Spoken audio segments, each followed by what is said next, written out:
महाराज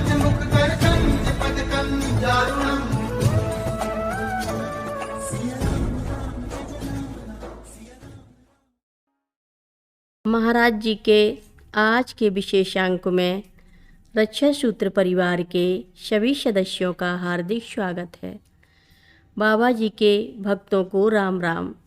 बाबा जी नीप करौरी महाराज जी के चमत्कार की अनेक कहानियाँ प्रचलित हैं। लोगों के मुताबिक बाबा जी 1940 के आसपास उत्तराखंड के प्रवास पर थे। भोवाली के कुछ किलोमीटर आगे जाने के बाद बाबा जी एक छोटी सी घाटी के पास रुके और सड़क किनारे बनी पटरी पर बैठ गए। सामने पहाड़ी पर दिखाई दिए एक आदमी को उन्होंने आवाज़ दी, पूरन ओ पूरन, पूरन यहाँ आओ। पूरन नीचे आया और कंबल लपेटे अजनबी से अपना नाम सुनकर अचंभित रह गया। अजनबी व्यक्ति ने मुस्कुराते हुए कहा, अचरज मत कर, मैं पिछले कई जन्मों से तुझे जानता हूँ। मेरा नाम नीप करौरी बाबा जी है। हमें भूख लगी है, हमारे भोजन की व्यवस्था कर। पूरन उर्फ पूर्णानंद तिवारी ने घर जाकर अपनी माँ को बताया कि नीचे पटरी पर बाबा नीप करौरी बैठे हैं और भोजन मांग रहे हैं। घर में दाल रोटी बनी थी। पूरन की माँ ने वही परोस दी। बाबा जी ने भोजन के बाद पूरन से गांव के 2-3 लोगों को बुला कर लाने को कहा। बाबा जी उन सबको लेकर नदी के पार जंगल में गए। उनसे एक जगह खोदने को कहा। बाबा जी ने कहा, पत्थर को खोदो, यहाँ गुफा है, गुफा में धूनी है। अचरज में पड़े लोगों ने जब उस जगह को खोदा तो ऐसा लगा कि जैसे गुफा में धूनी किसी ने अभी ही लगाई हो। धूनी के पास जमीन में चिमटा भी गड़ा था। पूरन और गांव वाले हैरान थे कि उन्हें यहाँ पूरा जीवन हो गया है और किसी को इस गुफा के बारे में पता नहीं था। पत्थरों के नीचे गुफा, धूनी और चिमटा, हवन कुंड की जानकारी किसी साधारण व्यक्ति को तो नहीं हो सकती। कंबल लपेटे यह कोई आम इंसान नहीं है। लोग यही सोचते रहे थे कि बाबा जी बोल पड़े, हमारे पास कोई चमत्कार नहीं है, चलो अब यहाँ से, यहाँ हनुमान जी बैठेंगे। बाबा जी ने नदी से पानी मंगवाया और स्थान का शुद्धिकरण किया। साथ ही वहाँ कुटिया नुमा जगह बना दी। कुछ दिन बाद बाबा जी ने पूरन को बताया कि यह सोमवारी बाबा की तप स्थली है, इसका पुनरुद्धार करना है। यही कुटिया आज कैची धाम के रूप में विख्यात है।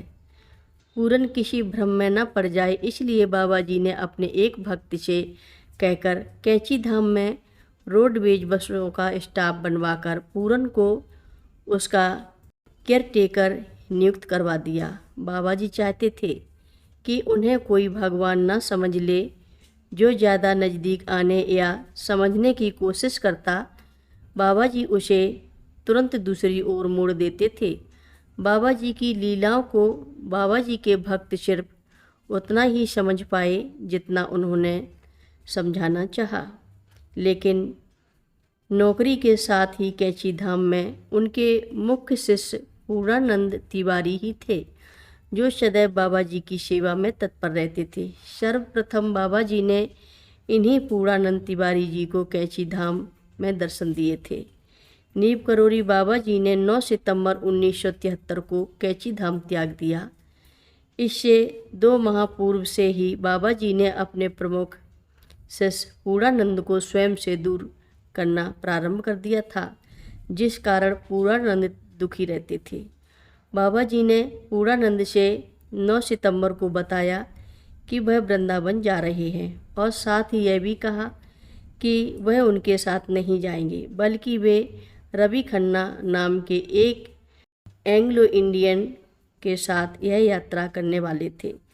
ट्रेन द्वारा बाबा जी काठगोदाम से आगरा के लिए रवाना हुए, परंतु आगरा पहुंचने से पहले ही वह ट्रेन से उतरे और उन्होंने रवि खन्ना से कहा कि वे अपना देह त्याग कर रहे हैं उनका संस्कार कैंची धाम के स्थान पर वृंदावन में किया जाए। उन्होंने कहा, उनकी अर्थी को सबसे पहले उनका शिष्य पूर्णानंद ही कंधा लगाएगा, अतः उसके आने से पहले उनका संस्कार न किया जाए। इस प्रकार बाबा जी ने अपना शरीर त्याग दिया। नीप करोरी बाबा जी की समाधि वृंदावन के आश्रम में स्थित है।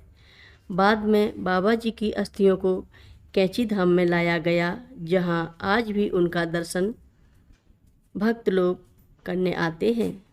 हर रोज़ महाराज जी की कथाएं सुनने के लिए सभी भक्तों का धन्यवाद। सभी भक्त रक्षा सूत्र चैनल को सब्सक्राइब करें, शेयर करें, लाइक करें, घंटी बजाना ना भूलें।